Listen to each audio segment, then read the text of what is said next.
Hello everyone. Good morning, good afternoon, good evening, depending upon when you are watching this video lecture. In the earlier sessions, in relation to the chapter 2 of business economics, we discussed about the overview of this chapter consisting of the theories related to demand, consumer behavior, and supply. We start with the principles and concepts related to demand and what does the demand indicate in general. So demand is always an expression in the quantity of the goods or services which are possible to be able to be purchased by the purchasers, and they have the willingness to purchase them also, and the demand is always expressed as a quantity for a particular price during a particular period of time, also for a particular place. So when we talk about demand, all these things matter. It is about quantity at a particular price, at a particular period of time, and at a particular place also. Then only any expression of demand will have some meaning. So that is the basic, I would say, attributes of demand. Or sometimes we can use the word quantity demanded also, and we also discussed about the difference between these two.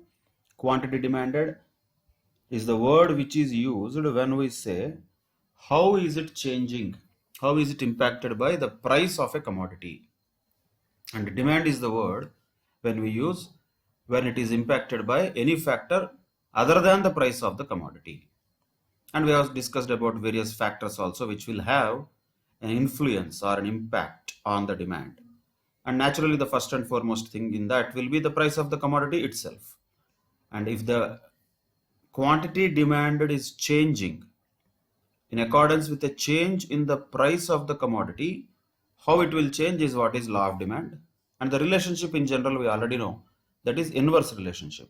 In other words, when the price of the commodity increases, the quantity demanded decreases, and vice versa.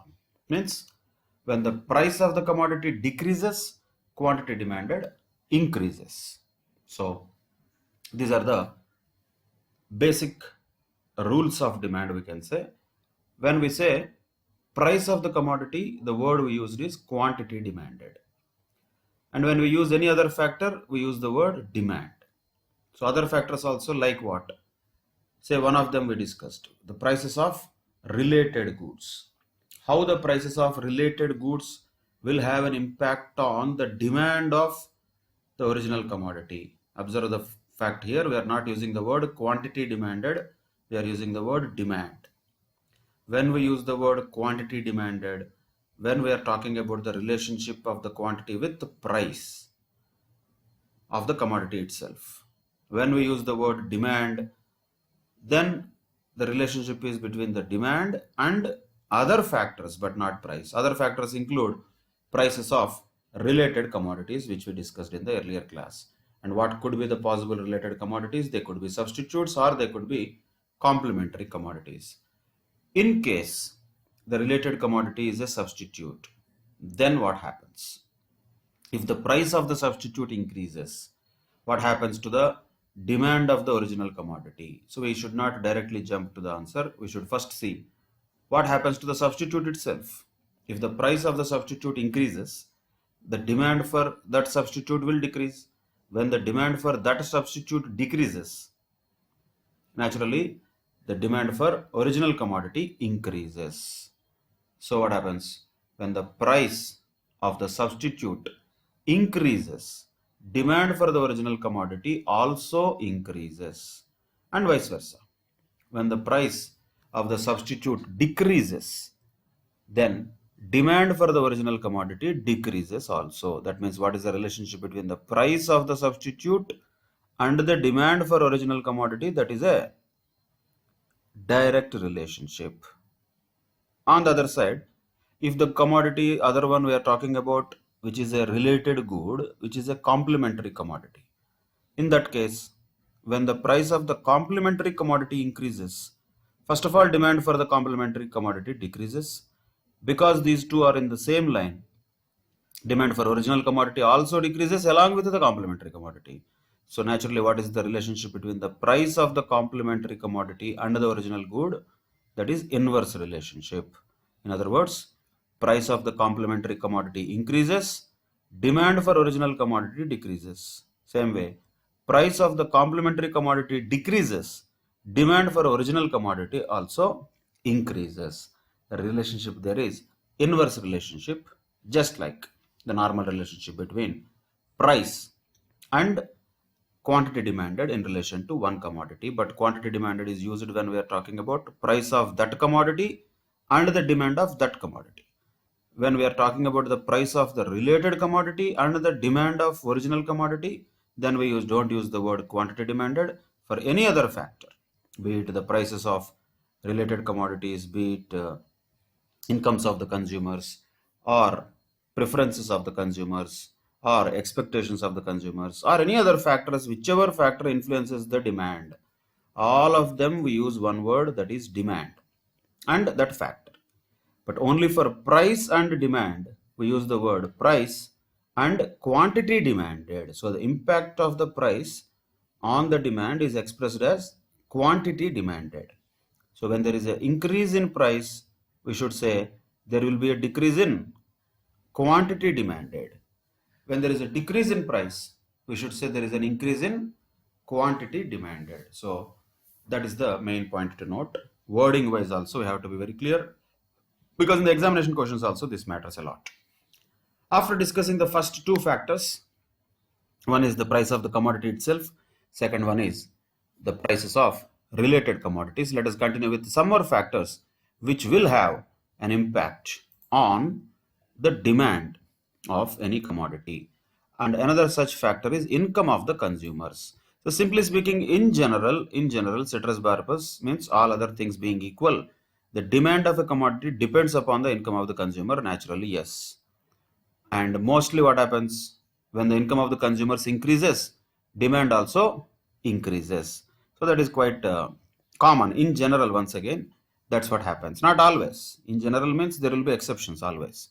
General things are general, exceptions are exceptional. They will be there also in the society always. But in general, what happens? The demand for any particular commodity depends upon the income of the consumer, no doubt about that. And the purchasing power of the consumer is determined by the level of income. So what we can call this income of the consumer as one of the factors which indicates the purchasing power of the consumer. Purchasing power is what is very important for demand, if you remember, because when we talk about what are the important aspects of demand, two aspects will be always there. First of all, there should be ability for the purchasing of commodity to the consumer. Second, there should be willingness for the consumer to purchase the commodity. When both are there, then only there is something called demand. If ability is not there, then there is no demand, even though there is willingness. If willingness is not there, still there is no demand, even though ability is there. So willingness will come under the tastes and preferences of consumers, that will come to it later. But what about ability? Ability of consumer is determined by what? That's what is purchasing power of the consumer, which will definitely be determined by the income of such consumer. So normally what happens, more the average income of the consumers is, the quantity demanded of a particular commodity also will be more. So naturally it is the direct relationship in general. In general, the relationship is direct. So when both are going in same direction, we can say the relationship is direct. So what are all going in same direction? If income of the consumers is increasing, generally the demand for the commodities also will increase. In general, that's what happens. Are there not exceptions? There are exceptions, we'll come to them. But in general, this is what happens. When income of the consumers increases, demand for commodities increases. Income of consumers decreases, demand for commodities decreases, because people have willingness but they don't have ability to buy. When there is no ability, there is no demand. So that is the general nature of relationship between income and demand. Under normal circumstances, that's what happens. So we can classify the goods in this case, how the demand will be determined into certain categories. So let us call them as first category normal goods. Normal goods are those where there is a increase in the demand as the consumer's income increases. So what are the normal goods? Simply speaking, these are the goods where the demand increases when the income of the consumer increases. So these two are in the same direction. Normally that's what happens. That's why we are calling them normal goods. Examples like household furniture, clothing, automobiles, consumer durables. Durables means something like air conditioners, refrigerators and all. And semi-durables means a little bit durable but not that much. So nowadays almost mobile phones have become semi-durables. So if you want to put in that category, that can be put. So like this, these are all the items which are normal goods, and the demand for these goods will increase only when the income of the people is high. When the income of the people is low, demand for such goods will also become low. So that is what happens in case of normal goods. These are all the things that will fall in such category, right? And in general, the other things, essential consumer goods means what? Those are like food grains, rice, wheat, fuel, like gas, cooking oil, necessary clothing, etc. These are all called as necessities, we can call them, or this is the basic word that can be called necessities of life, and they are consumed in general by all types of individuals. Here, even though there is an increase or decrease in the consumer's income, there will be not much of impact. There will be impact, but there will not be much of impact. However, if there is a more impact on the income, on the demand by the income, that will happen for the normal goods rather than necessities. Of course, necessities also, demand will increase when the income increases, demand will decrease when the income decreases, no doubt. But understand the difference here, subtle difference. In case of normal goods, for example, say let us compare with two things. Say consumption of rice and cars. Two things are there, right? So you just compare these two goods, how they will be. Like say rice is there, and there is one other commodity, that is car or automobile or a bike, whatever you can take as an example. Say rice consumption, will it increase? Consumption increases means demand increases. Rice demand, will it increase because of the incomes of the people increasing? Of course, yes, it will increase. It will increase. But will it increase too much? Definitely not. Imagine earlier, some family is eating 30 kilos of rice in a month, just for understanding purposes. Now, their income has increased, let us say by 20%. Is the demand for rice also going to increase by 20%, and are they going to eat from tomorrow onwards 36 kilos of rice?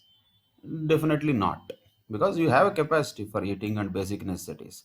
So it's mostly for the basic necessities. Mostly the demand will increase along with the income, but not proportionately as per the income. Though the income increases by, say in this example, 20%, demand for rice may not increase by 20%, it will increase little lesser than 20%. So what we can call this? We can call this as the demand increases less than proportionate to the increase in income. That's what we can call this. In what case this happens? This type of tendency in case of necessities. On the other side, the cars and other things, all the normal goods which are all consumer durables, air conditioners, refrigerators, all those things, where that will, how that will impact the demand. So if the incomes of the people increase, demand for these things will increase tremendously. So there will be a huge impact on the demand of these items based on incomes. Necessities also, there will be impact, but it will not be that much. So a lot of times it so happens, even if the income of the people is almost very less, still the demand for necessities cannot go that much down. People cannot starve to death. They will definitely have basic necessities satisfied somehow. So the incomes, even though are lower, demand for necessities will still be higher. Even though the incomes are increasing too much, Ambani has crores and crores of rupees of money earned each year. So is he going to eat tons and tons of rice? Not possible. He cannot eat that much.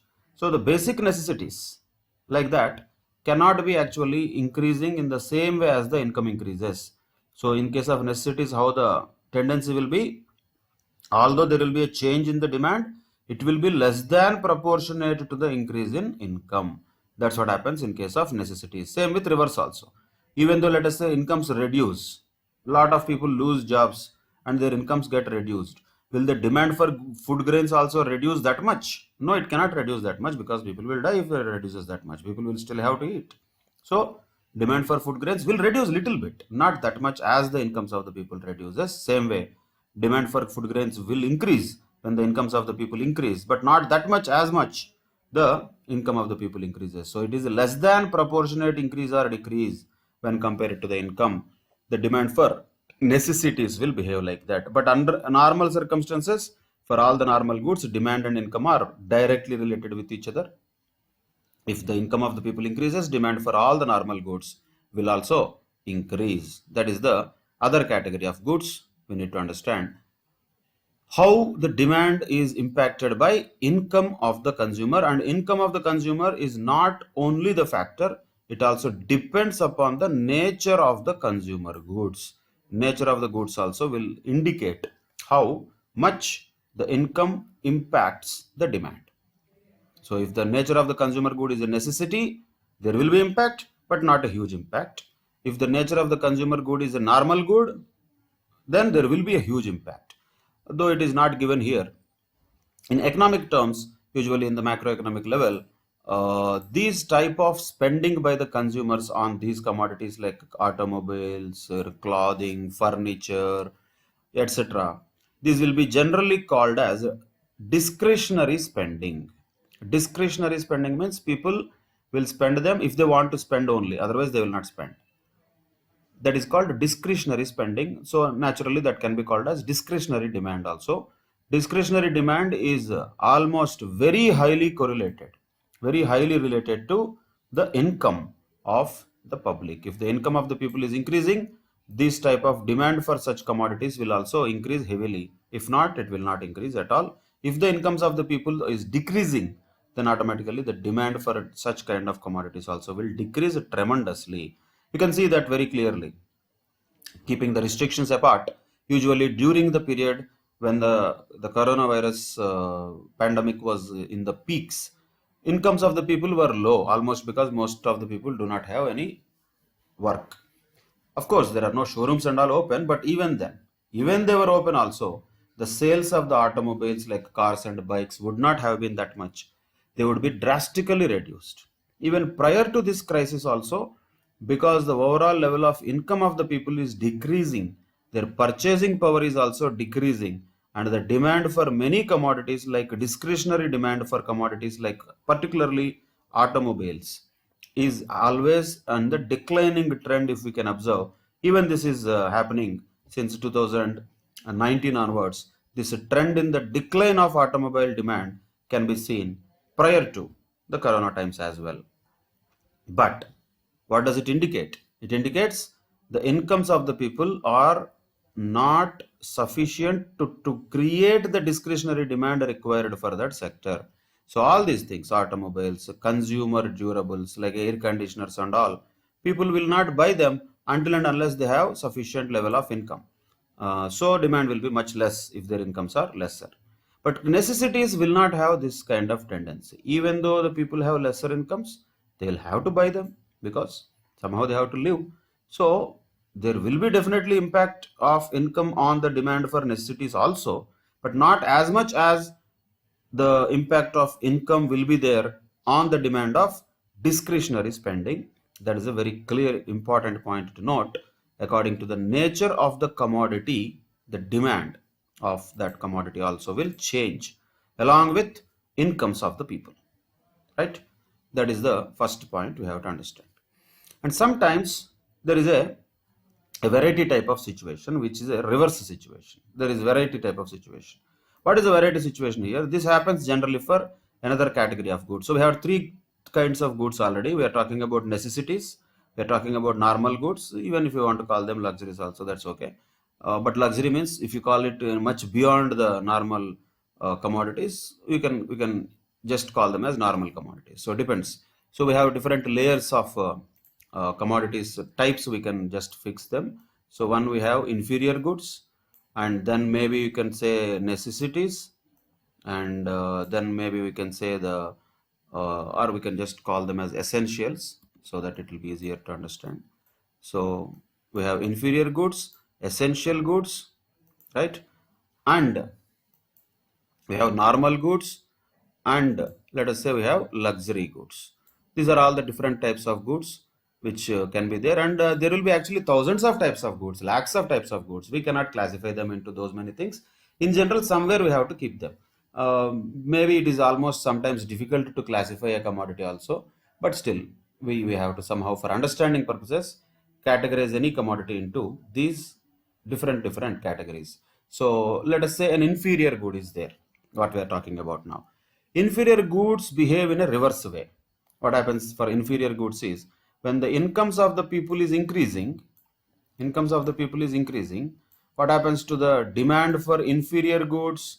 That will decrease. See, normally these two are directly related with each other, but in case of inferior goods, the income of the people and demand for the inferior goods are inversely related with each other. That is why it's the nature of inferior goods. For example, bajra or jawar. Normally, again, practically we may not be really liking these examples.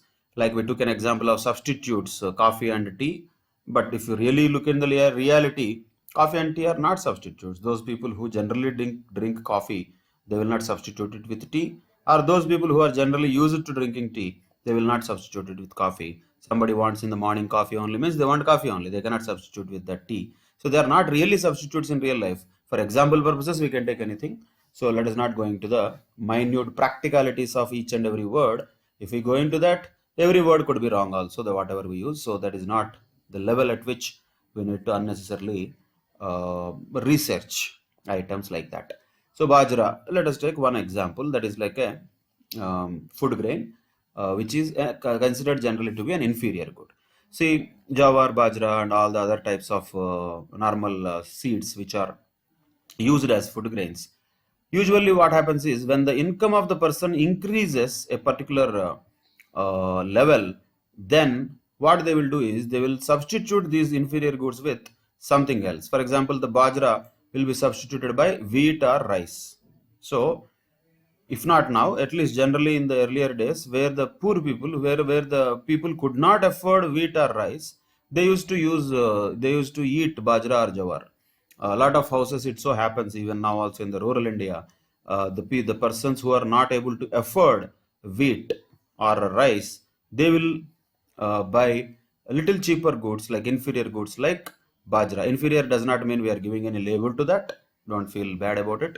It is the name of it. It is the just understanding wise name that is given to such kind of goods. Inferior do not mean really they are inferior in their health and all. No, not in that way. Inferior does not mean less quality. No, only purely from an economics point of view, they are called inferior goods because what is their behavior? Their behavior is, when the income of the people increases, the demand for them will decrease.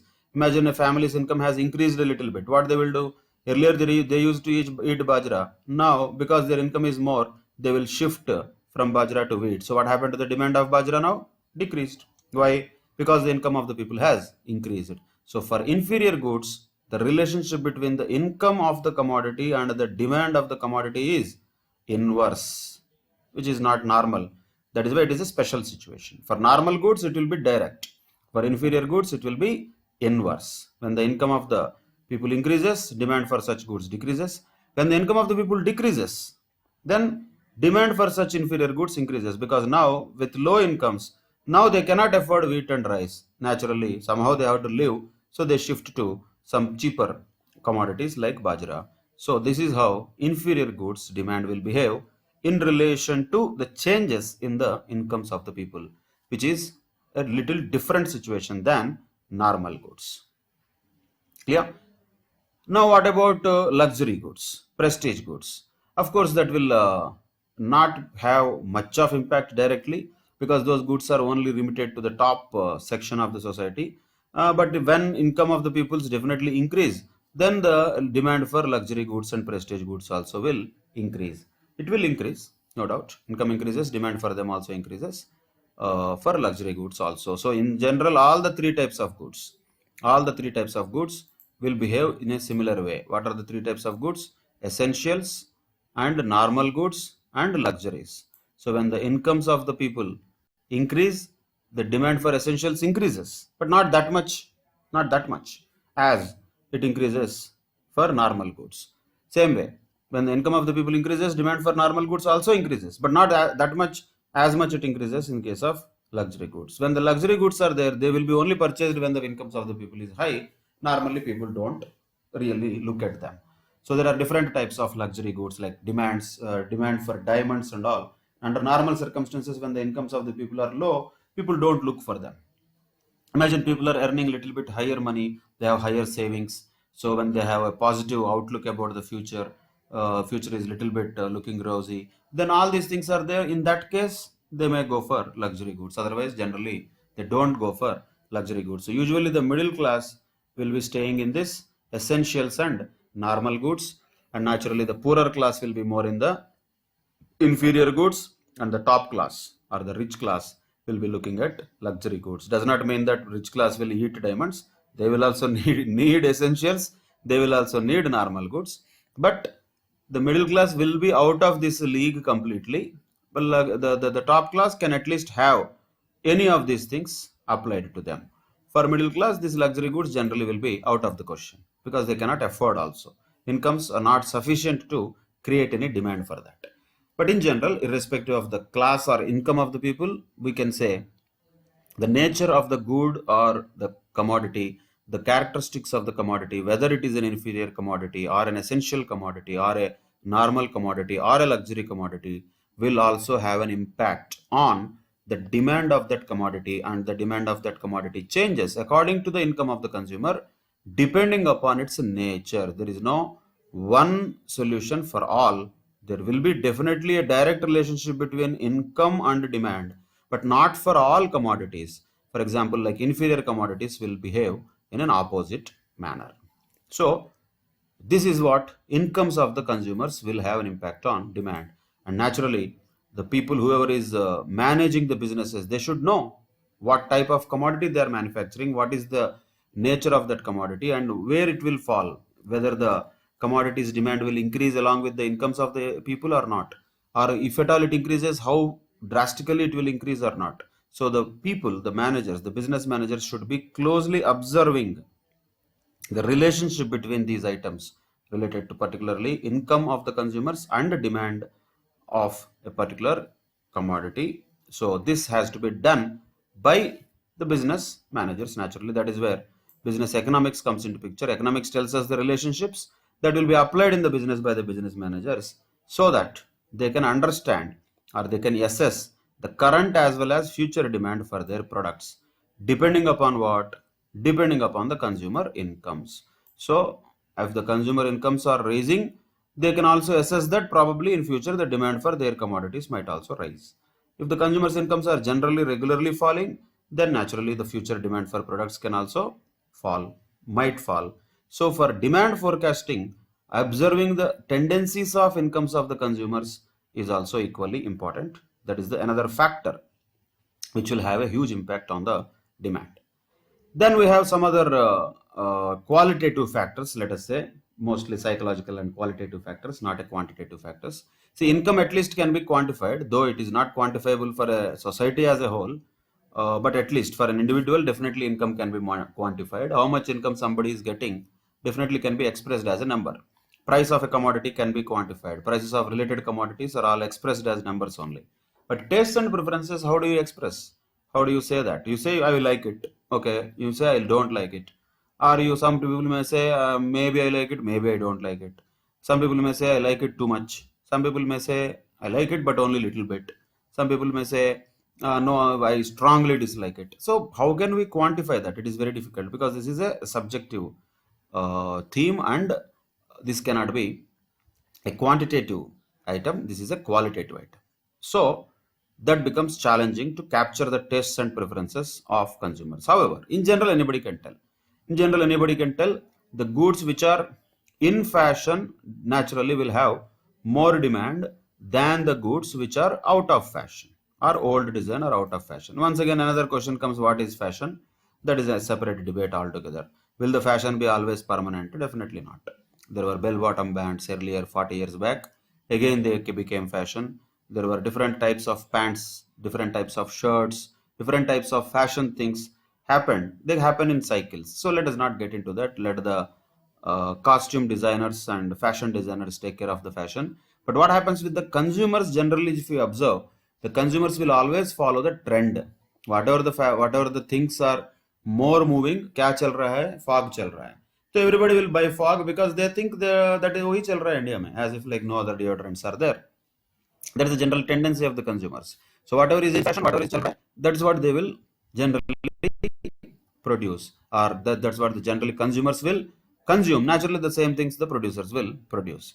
So if at all there is any products which are obsolete, means outdated, out of fashion and all, then they will discard them. They will not even use them.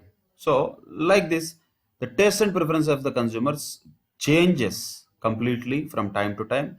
How quickly it changes, or how slowly it changes, that once again depends upon many other factors. But will it change or not? Absolutely yes, definitely yes. For example, if you take like televisions as an example, ordinary television sets are there, still people are using them, but mostly what are the preferences of the people going towards?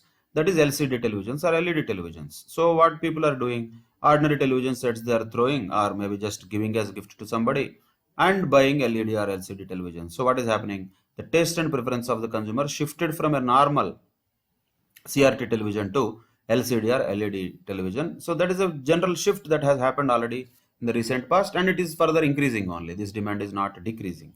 So if somebody newly starts a manufacturing of old type of televisions, I'm sure nobody is going to really be interested in buying that. So these are all obsolete things which consumers don't wish to purchase. So taste and preference of the consumers will have an impact on the demand. So what will have demand, which is in fashion will have demand, what will not have demand, which is out of fashion will not have demand naturally. That's the natural tendency, normal tendency of any consumer. That's common. Now let us understand some other words here which are also given, like bandwagon effect or demonstration effect. Demonstration effect or bandwagon effect. See, name itself indicates. Bandwagon effect means like sheep, like bakre. If one does something, everybody has to do the same thing. That's what people will be. Generally, there is a psychological thing. That is a general psychology of the people. If you observe, how many times you would have entered into a restaurant and observed what other people are eating? Most of the times, the first thing that people do after entering into a restaurant is what others are eating. They don't care about what they want to eat. Mostly they look at others, and 90% of the cases the order that they are going to make will be that which their neighbor is eating. They will order for a menu, all these things they will look at. It's all drama. Actually, what they will order is what their neighbors are eating. Why is that? That is bandwagon effect. That's what happens. That is general. That is the psychology of the people. That is why generally we don't have to defame them, or we don't have to demean them, but that is a reality, whether we agree it or not. People are sheep. They are all bakre. So they will follow like sheep only. If one sheep is going in the one direction, the others also will follow exactly in the same direction. If the first sheep falls, all the others also will fall, but they feel safe about it, because if they are not the only ones they are falling, so they are happy for everybody else is also falling, I am also falling, then they are okay. That's the psychology of the people. In general, exceptions will always be there. We're not talking about exceptions. So in general, this bandwagon effect works for many type of commodities. Say, for example, televisions itself. If somebody has a television which is an LCD television or LED television, naturally other persons also will be interested to buy that. If some other person has a mobile phone which is a better model, we also want to have that. Everything. Always a person will generally look at other person, and he will develop his own tastes and preferences on the basis of other person's tastes and preferences. Whether we like it or not, that is the reality. When do you know that there is a mobile phone? Because when you look at other person using a mobile phone, then you came to know that. When do you know that there is a smartphone? When you look at other person, then you came to know there is a smartphone.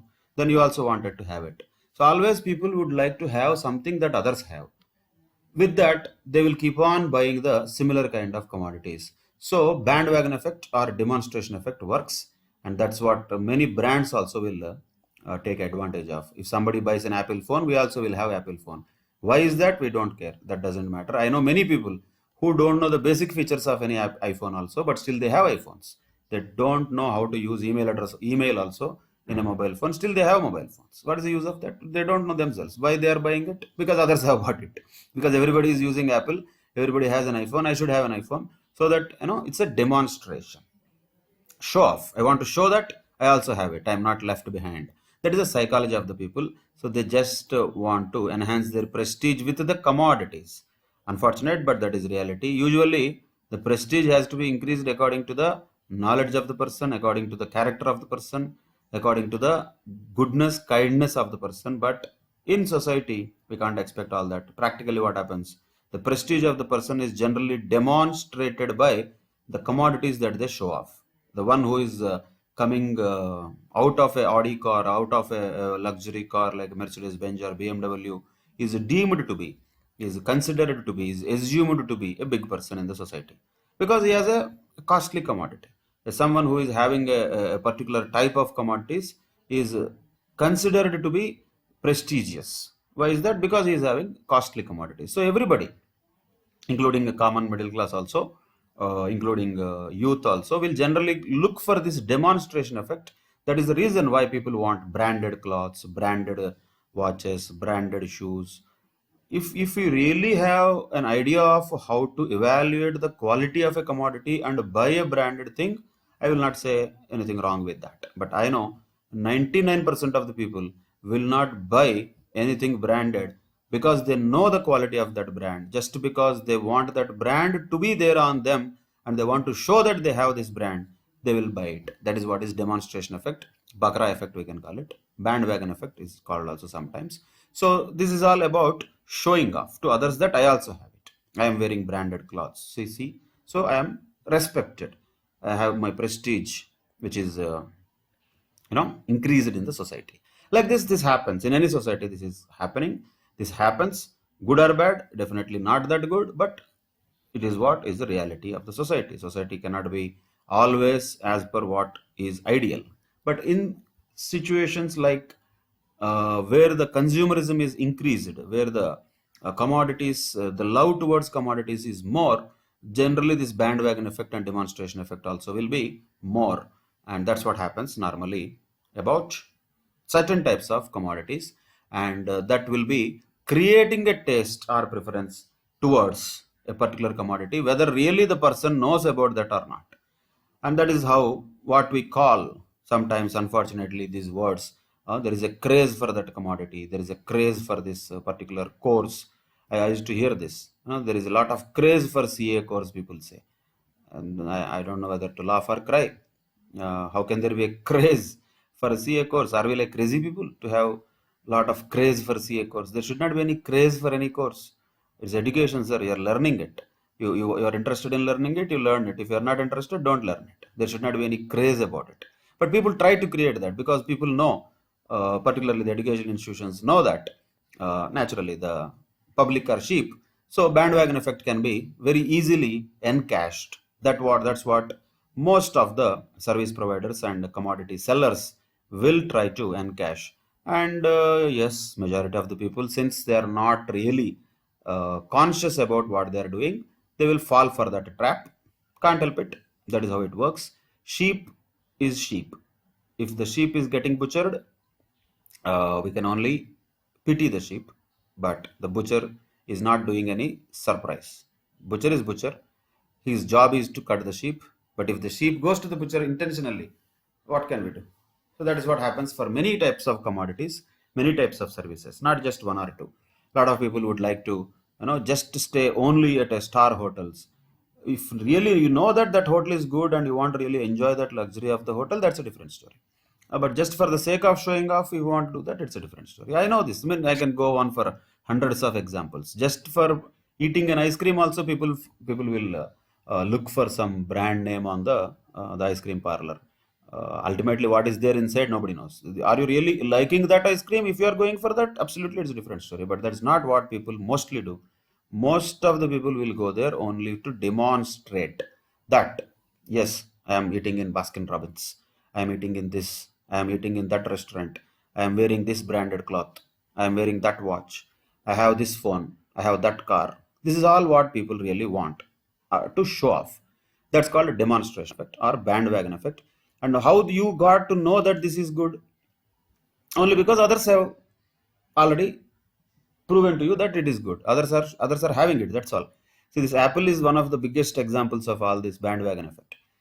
How everybody wanted only Apple phone in the initial days, because everybody started buying that, and when others are buying Apple phone, I should also have an Apple phone. So iPhone, that has become as if like a prestige symbol. Almost it has become like that. So that effect is what is encashed by that company. And naturally, if you observe, a lot of consumers don't care about it, but if you really observe the financial statements of Apple, the net profit margin that Apple enjoys probably is the best in the entire world.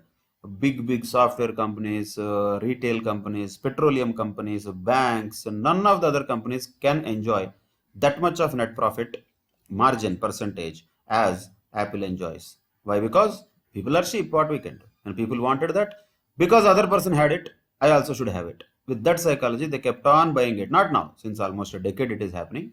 So it is continuing as a bandwagon effect or a demonstration effect, which increases the people's tastes and preferences towards a particular item. How this will change, when this will change, it is very difficult to understand. Initially, when the touchscreen phones were introduced, particularly by Apple and all, Nokia used to laugh at them. Nokia and other BlackBerry type of companies used to laugh at them. Hey, touchscreen and all people will not like, because it is difficult to type. When you have a real key to press, then only it is easy to type. People may not like it like that. Nokia thought, but who proved out to be correct later? Touchscreen became the order of the day. People like a touchscreen. Tastes and preferences have changed towards touchscreen and away from Nokia. And where are we hearing now? Nokia is gone. Already it is taken over by Microsoft. Almost it is like a gone company. Brand is there just for namesake. Not really great as it was doing. It was the number one company in the world just not long back, say around 10 to 12 years back itself. It was number one company in the world, but not now anymore. Not even number 10. Like that it has become, because tastes and preferences of the people have changed and it could not change. Same with BlackBerry. BlackBerry was a very top brand, especially in the corporate sector initially. A lot of companies have purchased BlackBerry mobiles and gave them to their employees. So it was almost again top mobile brand earlier. Now, mostly I don't know how many of you really have an idea about there is a brand called BlackBerry also.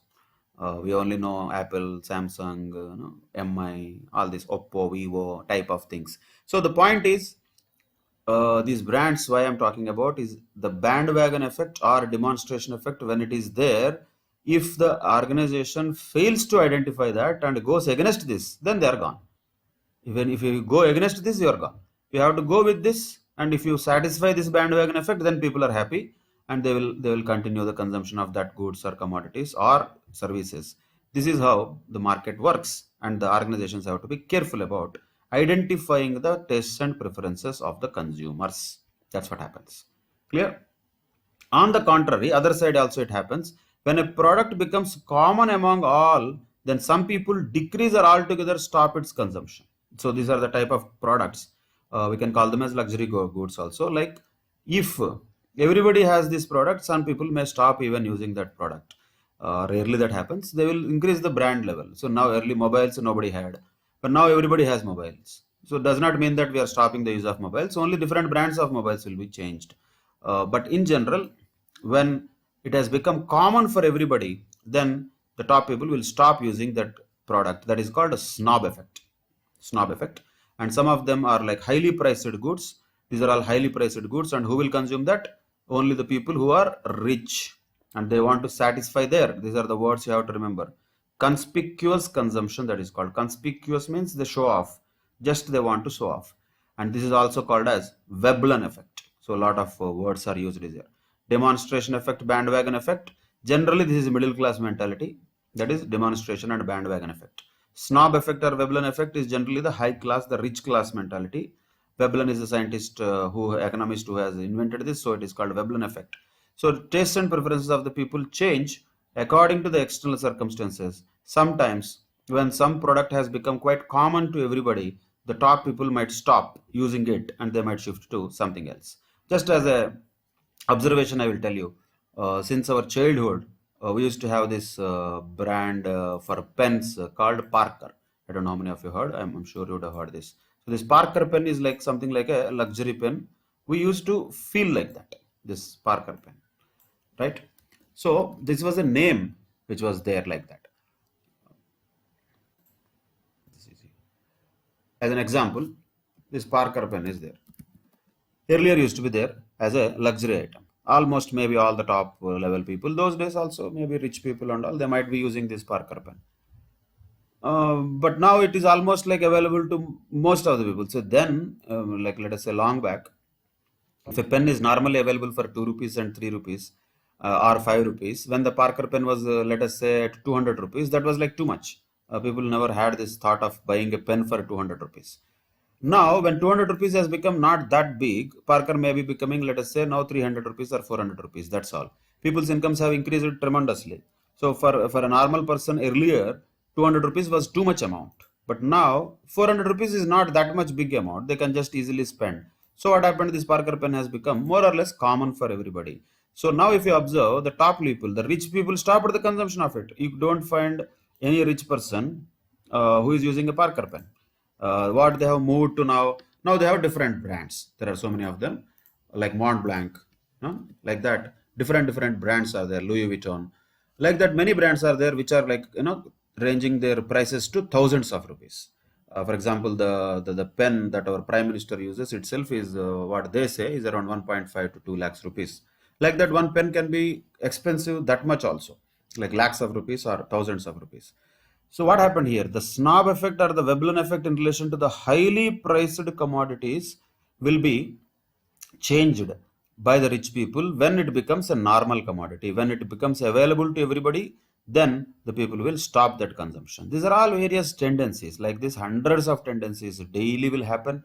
Tastes and preferences of the consumers keep on changing. They are so dynamic, and end of the day, these are all human beings. So human beings can behave anyway what they want. So all these things are highly complex things. But point to note here is the organizations have to be very cautious about this observation of the trends. That is a very important aspect we are talking about. So what? The knowledge regarding the tastes and preferences is very valuable for the manufacturers. Without that, if they are not observing the trends, if they are not observing the tastes and preferences of the consumers closely, what will happen is they will be kicked out of the market and they will vanish, just like BlackBerry vanished, just like Nokia almost vanished without knowing what actually it is doing now. So that is what is a practical example of how taste and preference of the consumers can have a huge impact on the demand of any commodity for that matter, right? That is one more factor we can say that is related to the demand, that will impact the demand. And another factor is like consumers' expectations. Consumer expectations will always be there. People will not keep quiet. People always think. And they think about what? You can think about only future or past. There is no other option. You can live today, you can live now, but you can think only about past or future. So past also people will think, but mostly they think about future. Future prices, how they will be, future income, how they will be, how that will be, future supply conditions. They keep on thinking about it and they will have some expectations. That's the nature of people. So according to their expectation, let us say, just for understanding purposes, imagine they expect that in future there will be an increase in prices. If that is what is their expectation, if there is expectation, what they will do now? Okay, maybe because in future there will be an increase in price, let us buy it now only. That's what we observe also. Let us say onion prices are increasing. They are already on the move of going up very high, steeply, let us say, example I am telling. Then people will buy more and more quantities now because they expect that if we buy today lesser quantity, tomorrow that may become much more, that may be more expensive. So I will buy more today itself and store it. Like that, they will do the purchases on the basis of their expectations about the future prices. Whether really it will happen in future or not, that nobody knows because it is future. If it is known already, how can it be future? So future is uncertain. Nobody knows that. But people will not stop expecting. People keep on expecting. According to their expectations, they will create demands for them. If they expect increase in the future prices, they will demand more quantities now. On the other side, if they expect a fall in the price, they will postpone their purchases. And this also can be very commonly seen For example, a lot of times it so happens, like recently, some of the car manufacturing companies also, they got a deadline of implementing this Bharat 4, Bharat 5 type of pollution control norms, and there are so many vehicles which might expire that date. Means after that they may be useless. So naturally there will be a fall in the prices. So what most of the people started doing, they stopped or postponed the purchase of a car, waiting for prices of the cars to fall. And once the price of the cars will fall, then they will jump in and buy. So the current demand for them will fall if the expectation is that in future there will be a fall in the price. People will wait till that price falls, and then only they will jump into actual market to buy it. Till that time they will postpone their purchase. Means what happens, what is the impact because of that? Current demand has fallen. So simply speaking, if the consumer expectation is that in future the prices will increase, then current demand will increase. If the future expectation of consumer is that in future the prices will fall, the current demand also will fall because they postpone their purchases. Like this, many factors will have an impact on the demand, as we discussed in detail. What are all those things? Price of the commodity itself, prices of related commodities, income of the consumers, tastes and preferences of the consumers, and consumer expectations. In addition to that, are these the only factors? No, sir. There will be so many of them which will have an impact. We don't need to know all of them, just headings are enough. Like what? Size of the population. If the population is more, demand will be more or less. Naturally, ideally, it should be more. Same way, composition of population. It will not, it will it have an impact on the demand or not? Definitely yes. Imagine, let us say the most of the population is younger population. If that is the case, then naturally the kind of goods are demanded will be more fashion products, cosmetics, etc., branded clothing and all that, etc. If the most of the population is old people, let us say, the demand for medicines will be more. If let us say most of the population consists of children, then the demand for toys, baby foods and all will be more. Like that, depending upon the demographic composition of the population, also demand will change. That is another thing. And another thing is the level of national income and also distribution, both. If the income of a particular country is high, naturally the demand will be high in that country, because lot of income is there, means lot of purchasing power is there, which will be converted to demand. If the national income itself is less, demand also will be lesser. So poor countries will have naturally the lesser demand. When the growing countries where the national incomes are on the rise, that is why we always talk about GDP growth rate, GDP growth rate. Why is it important? When the GDP, which is one of the measures of national income, one of the measures, not all, one of the measures of national income, if that is on the rise, that is a good signal that will increase the demand, is what generally the economists will tell. However, if just the GDP rises, national income rises, that is not enough. What is also important here is very important word, the propensity to consume. Propensity here means the ability, we can say, both put together, ability and willingness to consume put together, we can call that propensity. That rich people is less than that of more of poor people. There will be very less rich people who cannot consume too much. What, how much they will eat, how much they can consume, their capacity to consume itself is less. They have money but they cannot consume. What else they will do? See, Mukesh Ambani can have a 40 floor building, 28 floor building, whatever he can have, that's all. He cannot have 100 floor building for himself. Still, he can at the maximum buy few diamonds and have them, enjoy them as a diamond necklace for his wife. Fine. But even if he has like lakhs and lakhs of diamonds also, he's not going to sleep on them. He's not going to eat gold, or he's not going to have all these things which are unimaginable. So the point is, they cannot consume beyond a certain level. But poor people, if they have a little bit more income, they can consume, because they require certain commodities which are in the lower strata of the society. That is why when the distribution of income is more equal, then the propensity to consume of the country will also be relatively high, which will indicate higher demand for goods. This is another very important macroeconomic aspect of the demand, which will also have a huge impact. We cannot say only quality of the products, everything which is related to price of the products only will have an impact. National income, its distribution also will have an impact. If the distribution is equal, then propensity to consume will be more, because people will have purchasing power, which in turn creates higher demand for goods. If let us say the distribution is not equal, in other words, most of the income is all in the hands of very few people at the top. If that is the case, that means the income distribution is unequal. If that is happening, then lot of people will be there without money, so no demand is there. Few people are there with too much money, but they cannot buy anything, so the demand is completely less. So the lesser demand in any society, a fall in demand in a society, is also a resultant of the income inequalities. Income inequalities are more, that is not good for demand. Income inequalities are less, then that is good for demand. So demand cannot be just created just like that. All these factors put together, they will create demand. Of course, another important factor also is the consumer credit facility and interest rates. If the credit facility is better, people can get the loans easily, then naturally they have more money with them, naturally the liquidity of the people will be more, the economy will be more, then the demand will also be more. So more consumer credit facility, better consumer credit facilities will create more demand.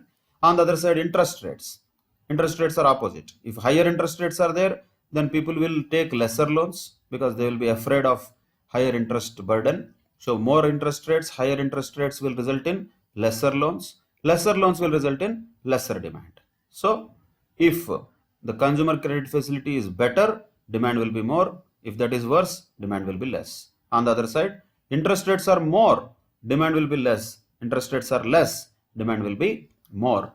So that is the inverse relationship between interest rates and demand also. In general, these are all once again macroeconomic considerations. We cannot only consider the very minute things, price of the related commodities, incomes, only those things cannot be considered. Even a broader level things also will have an impact. And apart from this list is endless, by the way, so don't worry about this list. This list is a huge list. There will be government policies, taxes, subsidies, business conditions, wealth of the public, socio-economic considerations, class, group, level of education of the people, marital status of the people, weather conditions, salesmanship and advertisement quality and effectiveness of advertisements, that also will matter. Habits will matter. Customs will matter. Conventions also will play an important role in influencing demand. So just as an example for customs, let us say the very big joke in the world, if at all anybody identifies, is KFC manufacturing a vegetable burger.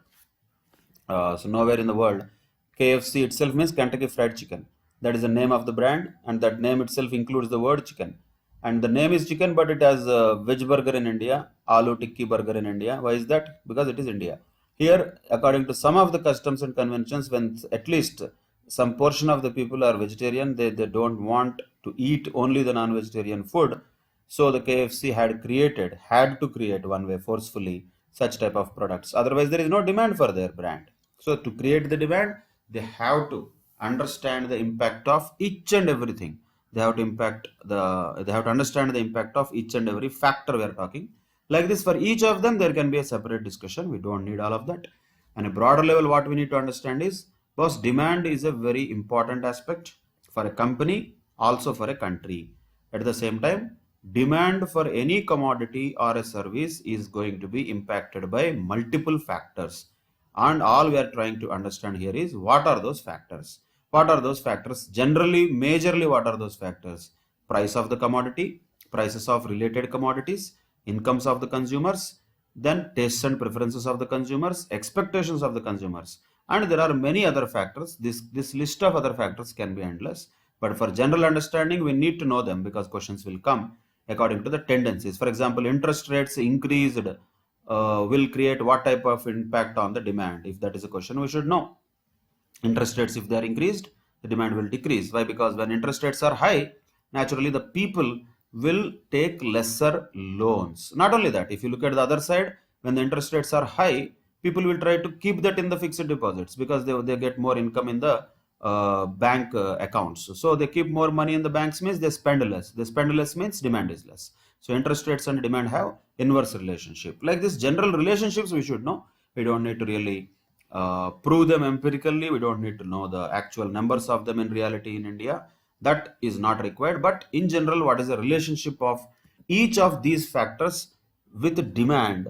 That is what is required to be understood. These are very conceptual things. More strongly we understand these concepts, easier it becomes to understand the theory of demand and other technical things, which we will discuss in the next upcoming classes. Till then, take care. Bye bye. Thank you very much.